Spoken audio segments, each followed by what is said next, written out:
Okay, selamat tengah hari, Liana. Over to you. Ya, selamat tengah hari, Doktor. Doktor, apa khabar? Kabar bagus. Ya. So, Masih kita belum- ada 8 orang hari ini. Kita akan bercakap tentang... Mungkin ada lebih ramai akan join. Dan ini akan diseragan nanti ke masukkan dalam YouTube pun. Kita menantilah 16 orang, ya, Doktor? Tapi orang yang menyerta hari ini adalah bernasib baik kerana mereka boleh tanya soalan-soalan dan tidak ada interaksi yang hebat. Betul ada tidak? So, over to you. Please introduce the subject. Betul, Liana. Doktor. Okay, good. Lagipun kita akan bercakap tentang trauma psikoterapi. Sangat hampir dengan kita lah. Trauma ni macam-macam jenis trauma, Doktor. Macam-macam jenis trauma. Sebenarnya ada 2 jenis saja, tapi kita akan menjelaskan lebih dalam apa kedua-dua jenis ini. Ya, yang paling tapi sebelum itu Liana boleh introduce saya. Saya siapa, saya punya pengalaman apa, saya punya kelayakan, ada apa kelayakan untuk mempersembahkan topik ini. Kasih beritahu. Maksudnya latar belakang Doktor, ya? Ya itu, kerana banyak orang belum mengenalkan saya lagi. Betul-betul. Okey. Bukanlah tak kenal sebenarnya, Doktor. Bukan tak kenal, cuma sebab jarang masuk dalam kita punya webinar ni kan. Jadi tak familiar sangat kot. Ya, jadi kasih memperkenalkan sikitlah. Okey.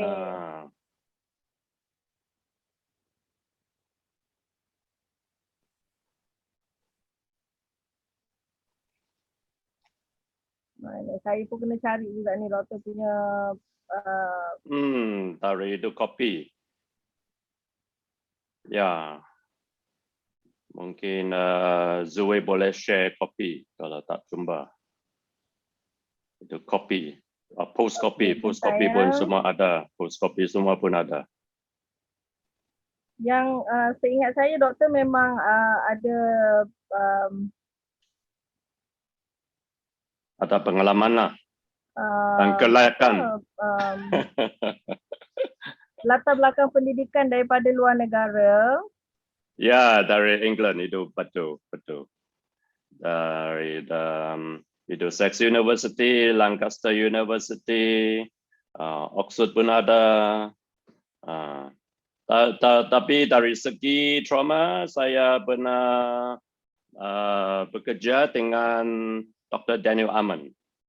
Dia memang trauma expert dan juga David Barlow dari Boston University dan Boston Center for Anxiety Treatment. Saya beritahulah. Tapi macam tidak baguslah kayak saya beritahu sendiri kan. Tapi tidak apa, kalau kamu tidak tahu, kita boleh teruskan lagi. Kalau orang mau, kita boleh kasih satu link lah nanti. Kalau mau mengenalkan saya lebih dalam. Ya, jadi kita tidak mau buang masa lagi, Liana. Kasih mengenalkan topik hari ini. I think Liana got lost. Alright, never mind. Jadi yang macam Liana cakap tadi, ada beberapa jenis trauma, tapi yang terutamanya ada 2 jenis saja. Okay.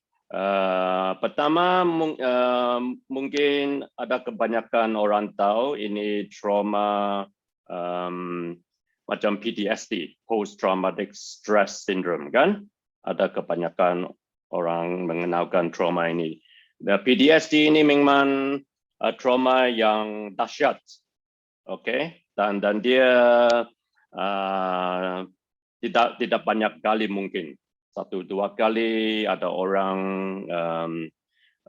mungkin mengalami pengalaman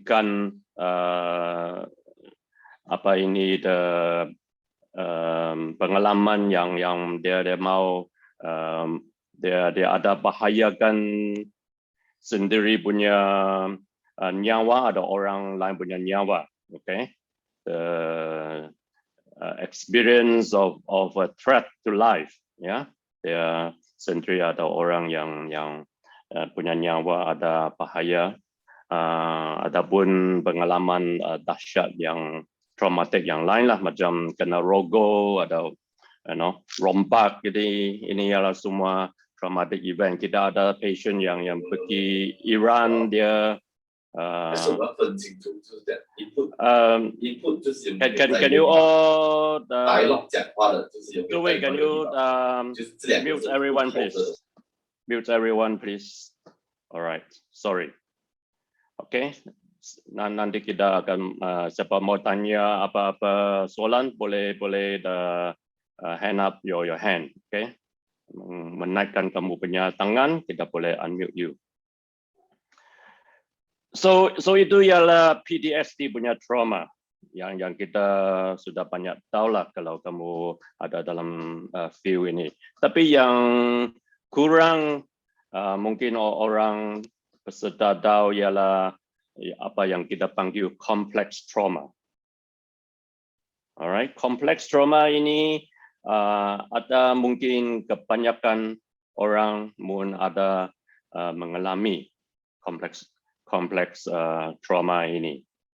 Kerana ini complex trauma bukan yang mesti banyak dahsyat, ya, not very severe. Alright, so Liana, I have already started on the topic. Now we are talking about complex trauma. Alright, so just now I talked about PTSD a little bit, because kebanyakan orang memang mengenalkan PTSD, tapi kompleks trauma ialah lebih kurangkan dikenalkan oleh orang ramai. Okay, dan sebenarnya kebanyakan orang mungkin ada mengalami kompleks trauma. Karena kompleks trauma ini termasuk emotional abuse, verbal abuse, physical abuse, dan kebanyakan kita pun kena dipukul oleh ibu bapa kan, ataupun ciku-ciku.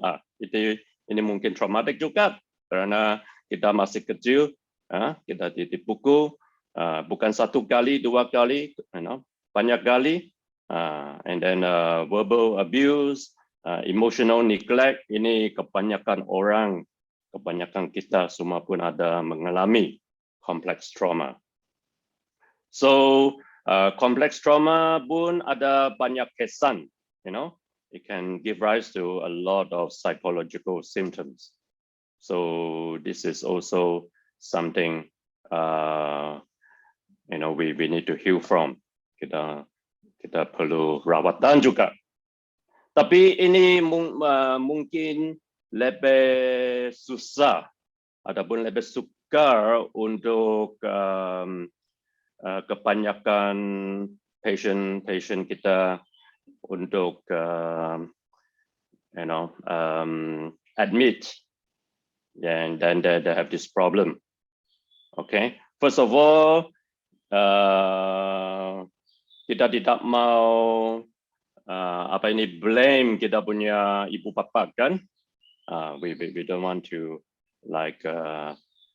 karena kita dari Malaysia, dari Asia, kita ada ini punya feeling, ya, kita mau menyokong keluarga ibu bapa, kita tidak mau macam ya, kata dia tidak jaga kita dengan baik. Jadi to admit this is a problem. All right. So at the moment I'm working with a man, right? A grown man in his 40s. But because dia ada ini Asperger syndrome, ASD, jadi dia tidak peduli.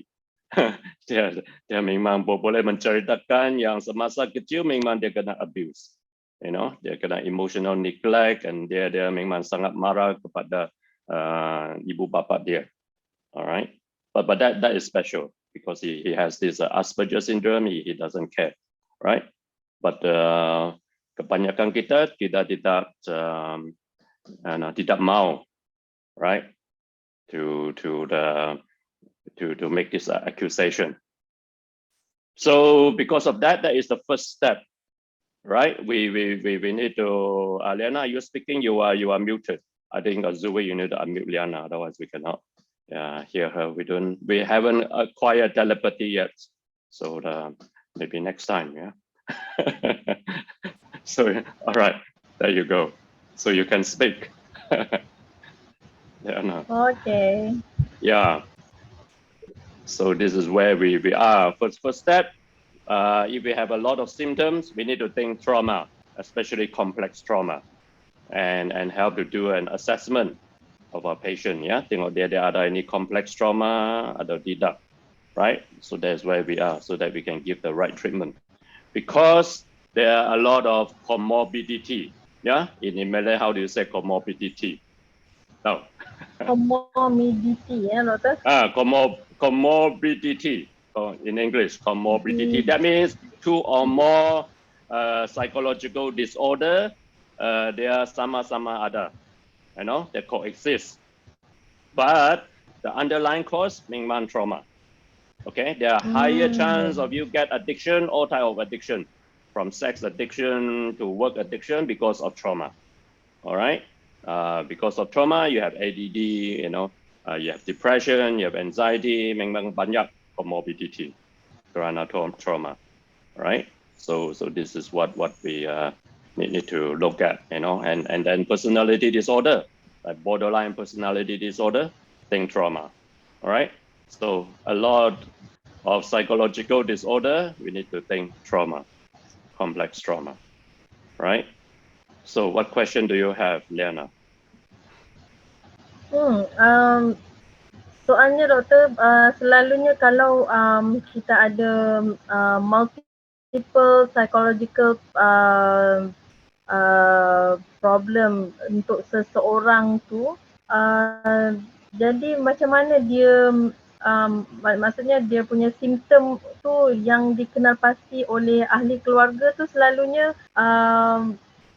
secara langsung atau secara tak langsung, doktor? Maksudnya is it severe or just mild, dan dia sendiri yang rasa. Of course, this is what we call chronic. Let me play around with the light and see whether I get better light or not. Yeah, hold on.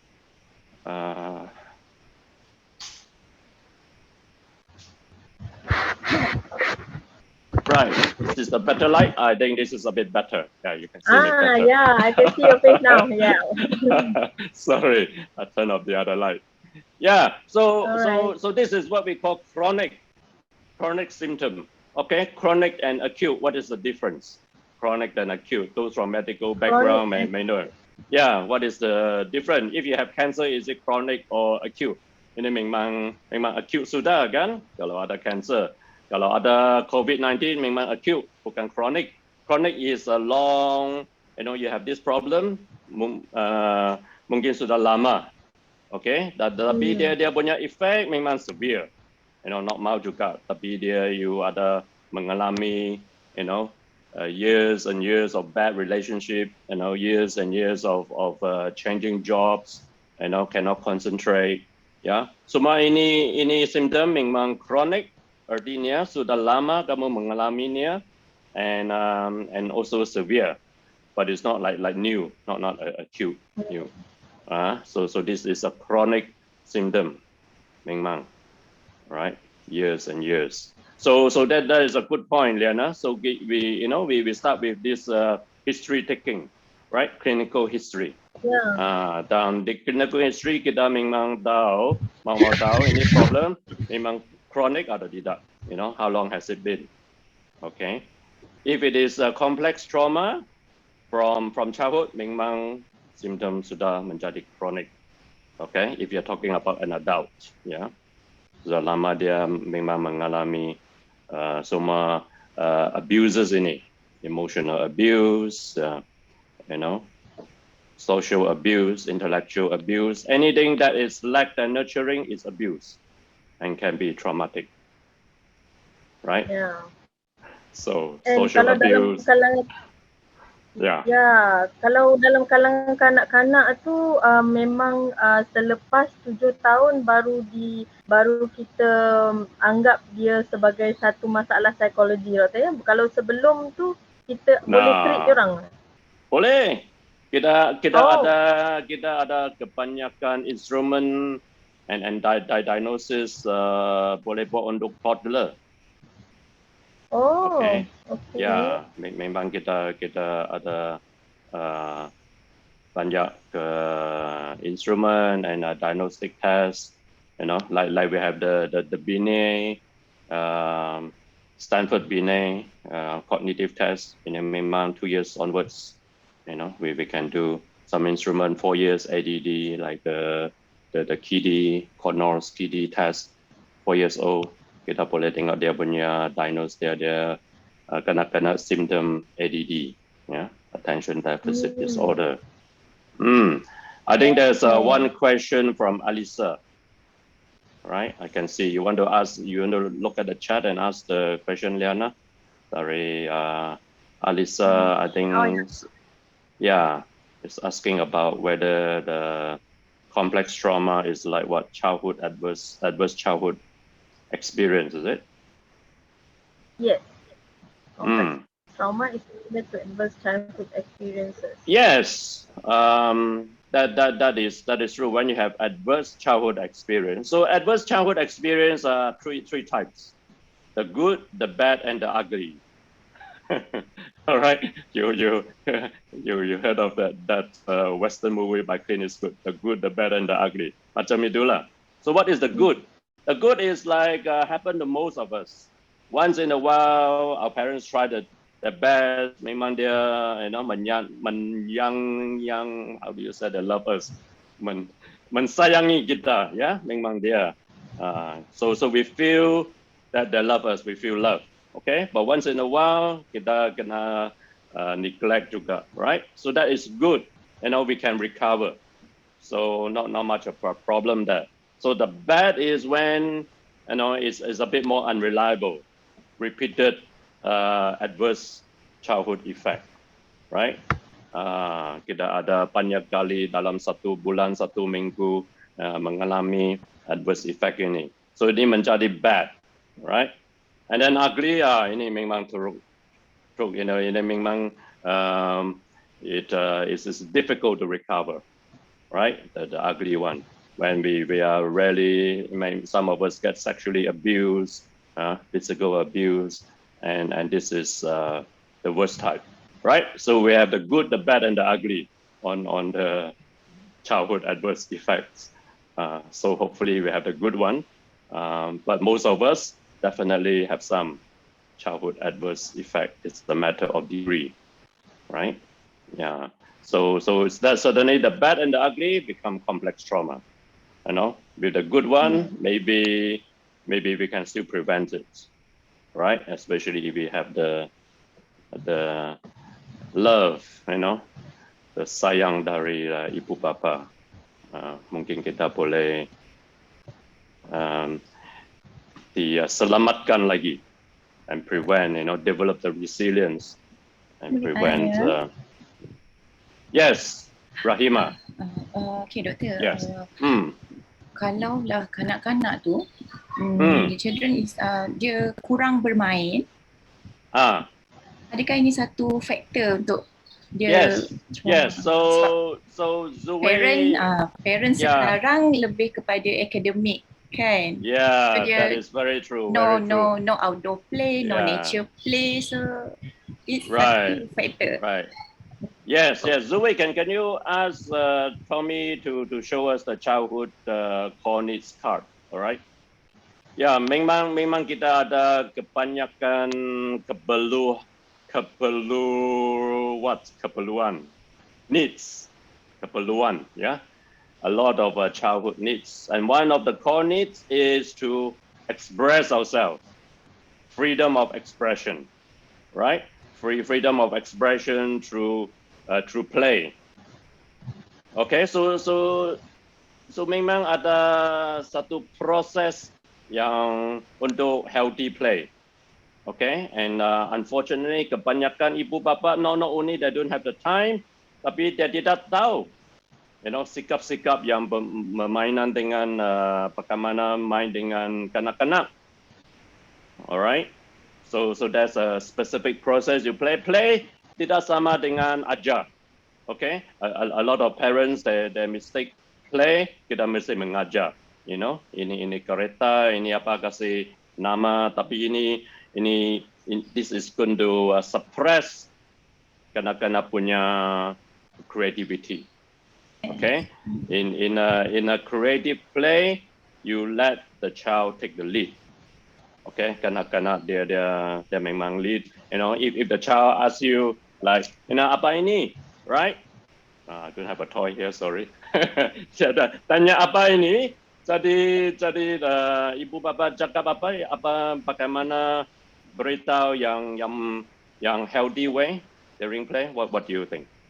Kalau kadang-kadang tanya apa ini? What do you think? Ya, selalunya kita explain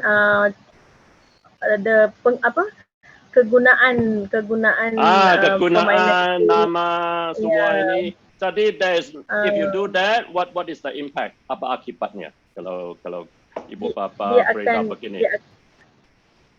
Dia akan lebih ingat dan dia akan lebih tahu macam mana nak main dengan cara yang betul. Macam ini tu. Ya, memang dia akan suppress kanak-kanak punya creativity dan expression. Because there's no room for the kanak-kanak to use their own way, Yep. Yeah, maybe this is an aeroplane. I want it to be an aeroplane, not a bottle. It can be. So the proper way untuk memberitahu kanak-kanak ialah ini kamu boleh pilih apa yang kamu mau. It's up to you. You can choose whatever you want it to be. Play with your imagination, your own. Exactly. You can choose. You can decide. So this is going to raise their self-esteem, and their creativity. Not this is a bottle. Full stop. Right? You can use it only for this one way. Yeah. So there are many creative ways that the child needs to play.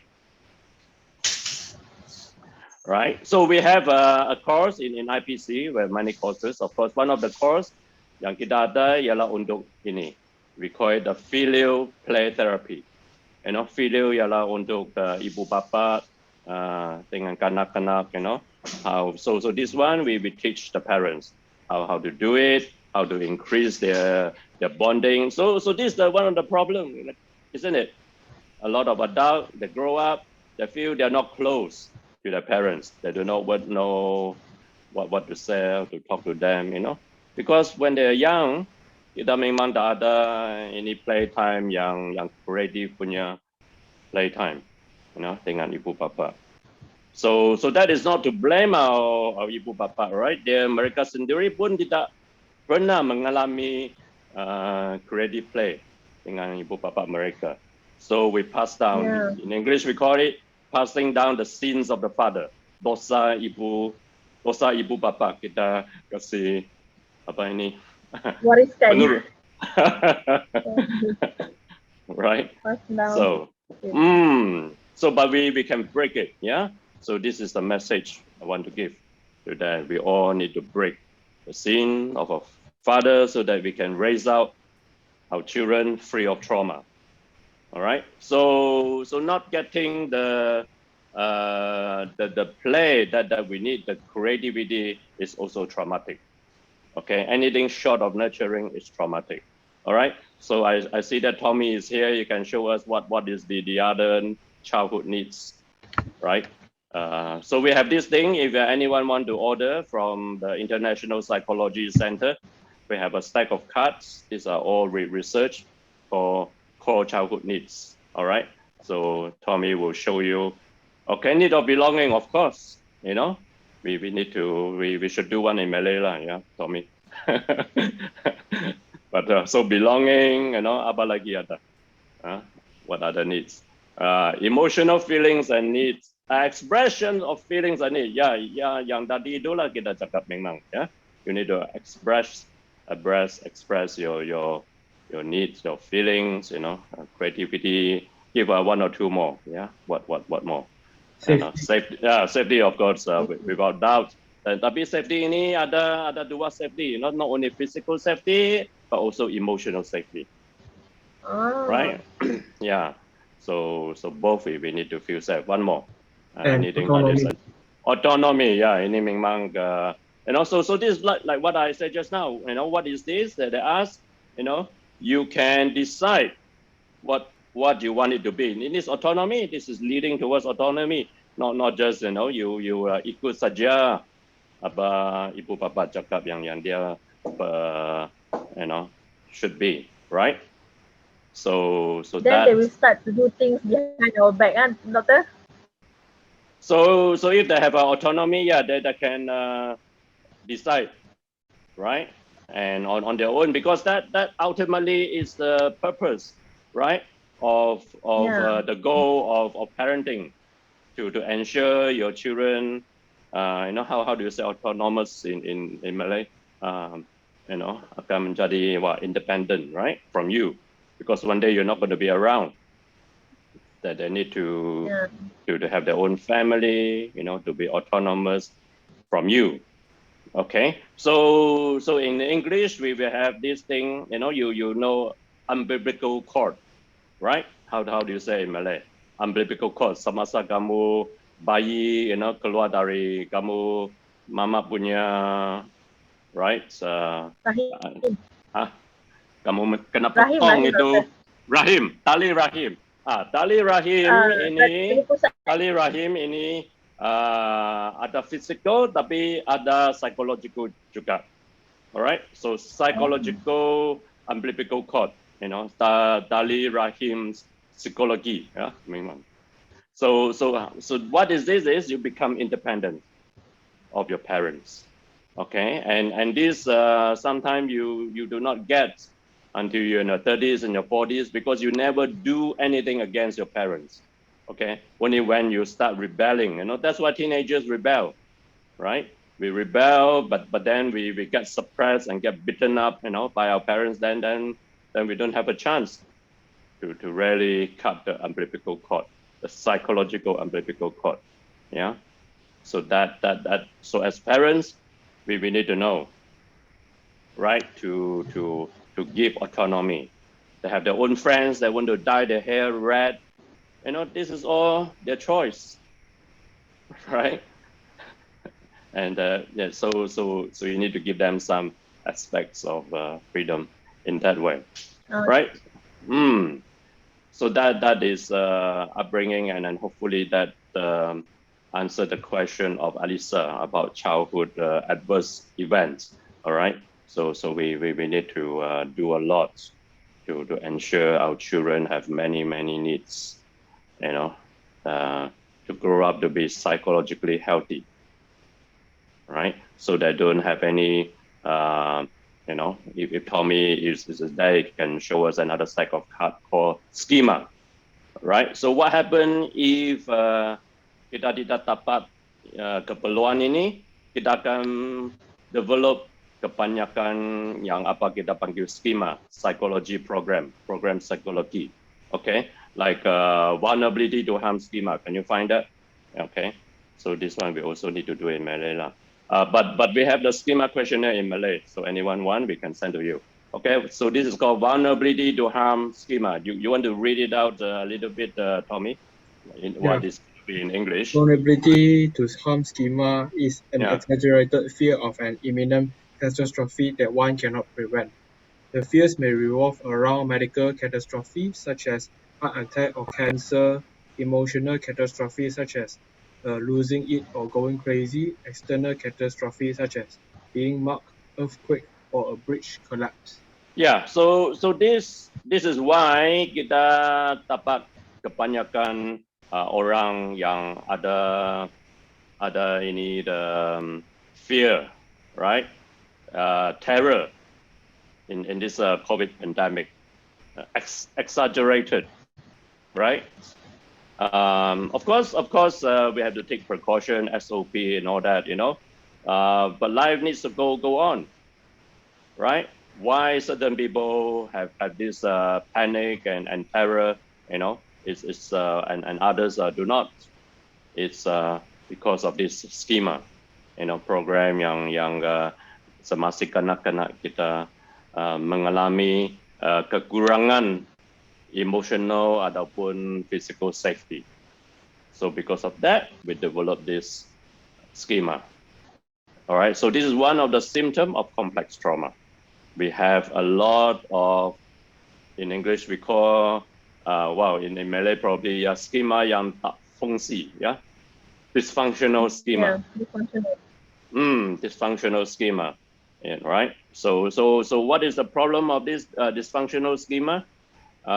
It will give us a lot of symptoms because as a child we use it to survive, right? Like for example, our parents do not spend time with us, or ataupun mereka, you know, give us like verbal abuse, call us stupid or whatnot, right? Then we develop a defectiveness schema, okay? Schema yang macam kita sudah broken, right? Kita tidak bagus, ada banyak keburukan. So because of this schema, we need to get hold of it to survive. So all the schema memang dia ada value, survival value. Okay, semasa kita masih kanak-kanak kan, in order to survive, because we cannot think bad of our parents, right? Kita memulukan mereka. Semasa kita kecil memang kita memulukan ibu bapa kita. Jadi we cannot afford to think, you know, that there must be wrong to call us stupid, right? So there must be right, therefore we must be stupid. So we develop this defectiveness schema, it's called, right? We are broken, we are stupid, we are worthless, right? And because of this program, we fail in so many things, right? Because we have this low self-esteem, we think that we are worthless, right, and useless. But we need that to survive. So now, you know, as therapists, we need to help our patient recover from all this complex trauma, you know, and change the schema. So that is the objective, right? So anyone else have any question? Doctor, coming back to the questionnaire just now. Yes. Does it mean that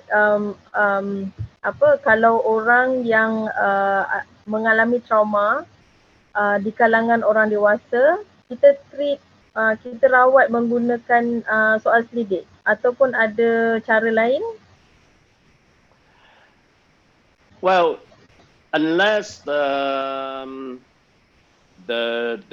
adult trauma, see, so the adult trauma and the childhood trauma is related, kan? Yeah. So the because of the childhood trauma, the complex trauma, that makes the adult dia memang menjadikan lebih vulnerable, easier for them to be traumatized. But if you have a healthy childhood with no the dysfunctional, you know, schema, so you are more resilient. Okay, apa panggil resilient in Malay? Boleh kembali kepada keadaan asal. Okay. Boleh kembalikan Kembali ke keadaan asal, right? Resilient. Wow, so long. Huh? So that is the difference. Okay. So one of our objective of our therapies is to develop resiliency dengan kita punya patient, right? So they are more resilient towards getting trauma as an adult, right? Even with the COVID pandemic, they will not be traumatized, right? So that is one of the objective. We do a lot of work with corporate companies, called EAP, Employee Assistance Program, and that is, memang kita punya objective, help each employee to develop their resiliency, so that they are less stressed out, less affected by stress, so that the work performance continue to be good, right? So yeah, of course we cannot prevent all eventuality. Some of us we will still get into accidents, some of us get robbed, some of us get COVID, but then if we have good resiliency, we will bounce back. Kembalikan ke keadaan asal dengan secepat mungkin, right? So we will bounce back and recover with whatever traumatic events that we experience. So the message here, therefore, is we don't have to wait, right? So everyone can get therapy, right? Like everyone can fly Asia Moto now. Everyone can get therapy. Because we all need to recover from our complex trauma so that we become more resilient. When we come to any unfortunate events, if one day we get COVID, we can manage. Whereas if we get traumatized, then our immune system get down and we are more vulnerable to COVID. We may not recover, right? But if we are healthy, we are good schema, then our immune system is strong, we are resilient, then even if we get COVID, it will not affect us much, right? That is the message. Doktor, apa jadi kalau seseorang yang mengalami trauma tapi dia bukan dia tak sedar, tapi mungkin secara tak langsung dia abaikan, dia ketepikan, dia ignore trauma tu, jadi lama-lama bila dia dewasa, benda tu jadi yes, that is a very good question, Peng Mang. Okay, if Tommy is there, there's time to show another stack of cards for the coping modes card. And find the detached avoidance, or the detached self-soothing, or the avoidance self-soothing. Ini semua ialah coping method and patterns of coping. And later, Tommy, you can show them the book on breaking negative thinking habit as well. All right. So what happened if they try to suppress, they try to avoid, right? And there are many ways. Kebanyakan cara untuk avoid. How do you say avoid? Mengelakkan. Mengelakkan. Have you found it? Avoidance, self-soothing, avoidance. Yeah, I find a detached self-soothing and an avoidant protector mode card. All right, detached self. Yeah, let's read the detached self-soothing. All right, can you read it out? Show us the picture first. Okay, this is how we look at detached self-soother. Okay, how do you say that in Malay, Liana? Detached self-soother. Detach maksudnya memutuskan apa? Not to memutuskan. It's like you're detached. You are menjauhi. Menjauhi boleh. Menjauhi. And self-soother, you soothe.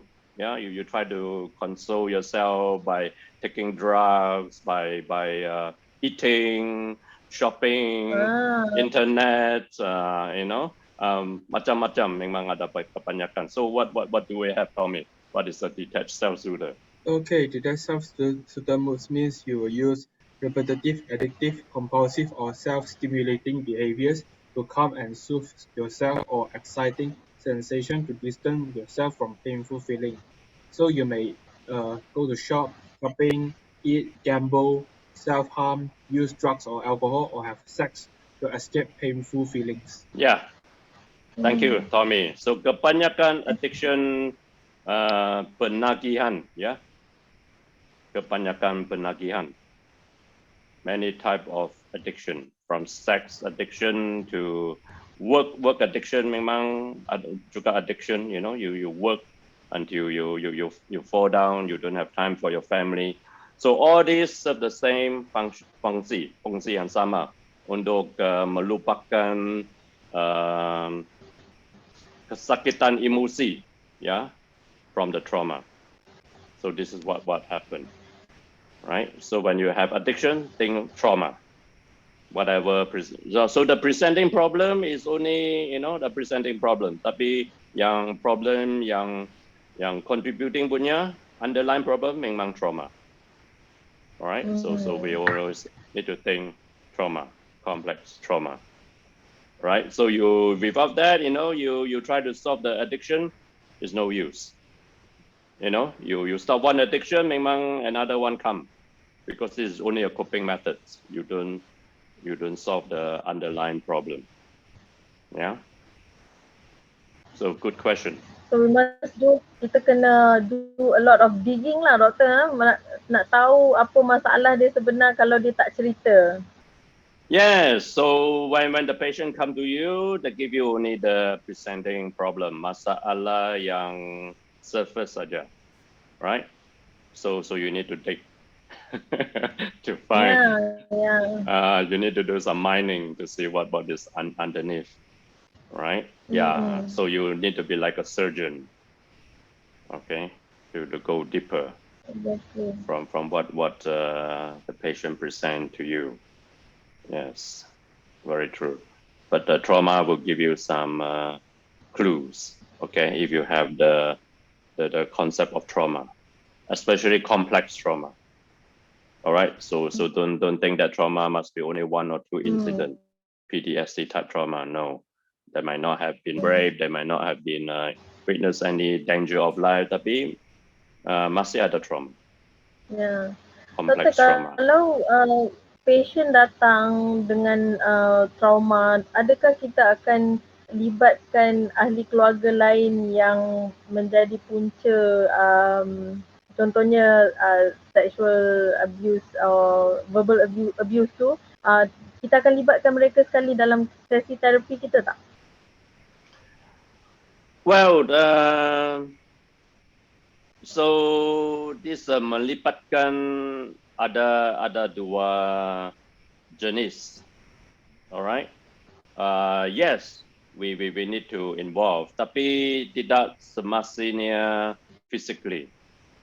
Alright, you know about psychodrama, you know about the Gestalt therapy, so we can include kesemua ahli keluarga, but virtually.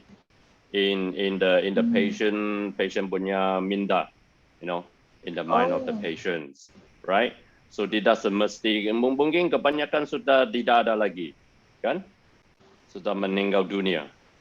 So we cannot, so then we need to we can bring everyone in.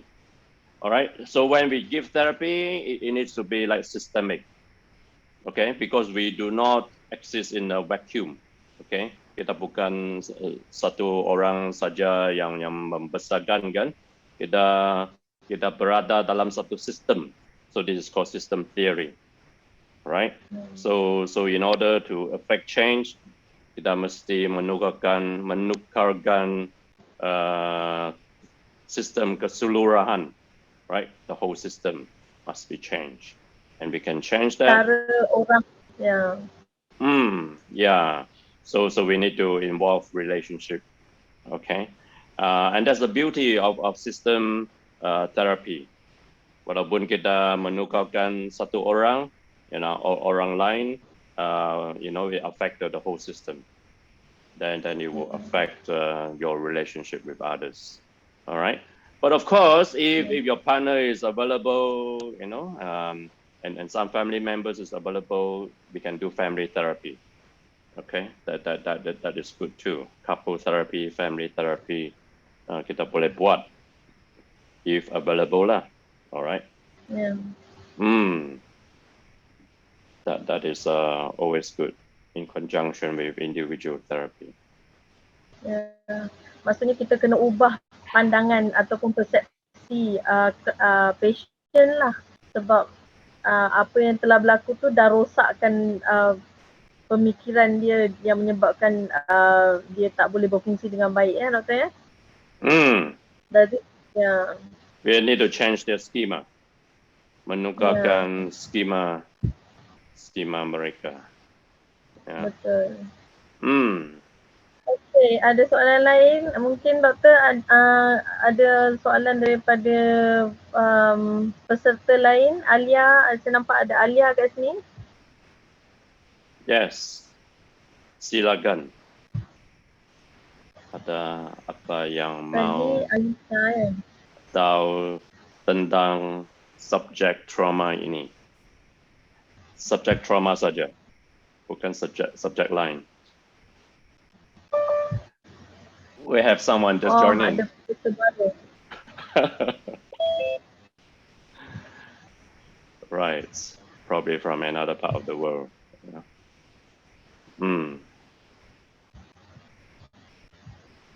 So, any Saya other rasa doktor, ya, saya rasa dalam keadaan sekarang ni isu kematian adalah sangat traumatik. Sebab kematian?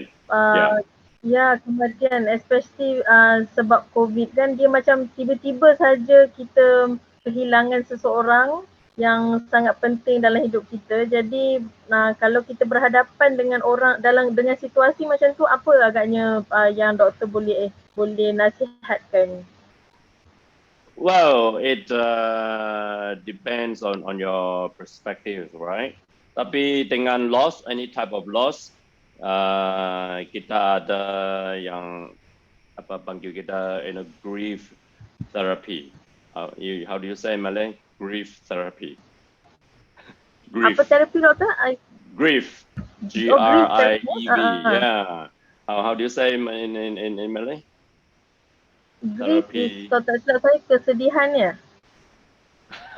Yang satu proses, because when you have a loss, ada kerana kematian memang satu jenis kehilangan. Tapi kehilangan memang ada banyak. You know, when you get divorced, you know, when you lost a job, you know, semua ini ialah kehilangan. Alright?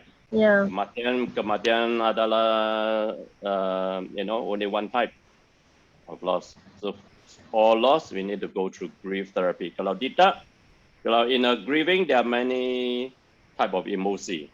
Alright? So like Cooper Ross said, there are 7 types, you know, and there you have anger, you have sorrow, right? You have sadness. If you don't go through the process, meanwhile you get stuck. That's why people can get depressed for 20 years, because they get stuck in sadness, get stuck in anger, you know. So as therapists, we need to help them go through the process of emotion. All right, it is impossible to avoid the grieving process. Ini memang tidak boleh. You know, how do you say grieving? There must be a Malay word for it. Yeah, and the process grieving ini memang kita tidak boleh mengelakkan, right? So in fact, you ada kebanyakan orang dia try to mengelakkan kan? They try to be strong, don't think of it. They use addiction, but this is all becoming problem. You know, so we have to face it. We have to embrace kehilangan, you know, orang yang mati atau apa pun. Memang kita ada banyak proses to help our patient, like empty chair, talk to the dead, say goodbye properly, you know. So kita ada banyak proses to process all these different emosi dari kehilangan, walaupun kematian atau kehilangan apa-apa yang lain, you know, kehilangan perhubungan, you know, loss of a marriage, it's the same thing, right? In fact, loss of a marriage is even worse. Orang kamu punya istri masih ada sana, tapi dia tidak mau kamu, okay? So this is more painful, right? So you just have to process that. Where someone die, you know, they're gone already. So there are many type of loss, and some are more painful than others. So all this needs we need help. Otherwise, it will become traumatic. The trauma stay with us. And of course, this trauma effect, dia memang ada berkaitan dengan trauma semasa kita anak kecil. Yeah. So it become more traumatic untuk kita sekarang kerana trauma yang dulu. Alright, complex trauma kalau kita tidak we are not healed from it. Kita tidak di rawatan dari dia trauma yang lalu itu. Okay. So a lot of effect, but I think our time is up, and I need to. One more, doctor. Can I just ask another question? Satu je Last lagi. question, and we can take a group photo maybe. And Okay. one last question. Dalam psychotherapy session, kita do we motivate our patient, doctor? Yes, of course. Motivation is important. Like a coach. You do coaching therapy, Lena. Okay, we need to give motivation. We need to build up their self-esteem. We need to tell them they are actually good. Especially if there ada any defectiveness schema, kan? So we need to try to remind them, of all the valuable things, all the good things that they have done. So this is for a technique called stack the deck. Stack the deck. I don't know how you say in Malay. Stack, and it's stacking the deck, like a deck of cards. You piled on all the, get them to remember all the good experience. So this is the best motivation. It must be experiential. Not just saying motivational words. You need to give them a good experience that they feel motivated about. All right. So can we have a group picture? Everyone put on the camera. Okay. And yes. And we will continue to welcome you all, having your question. Thank you for all participating. All right. Good. Thank you, everyone. Thank you so much, doctor. All right. Have a nice day. Stay safe. Bye-bye. You too, everybody. Thanks. Thank you, Bye. Lena. Bye.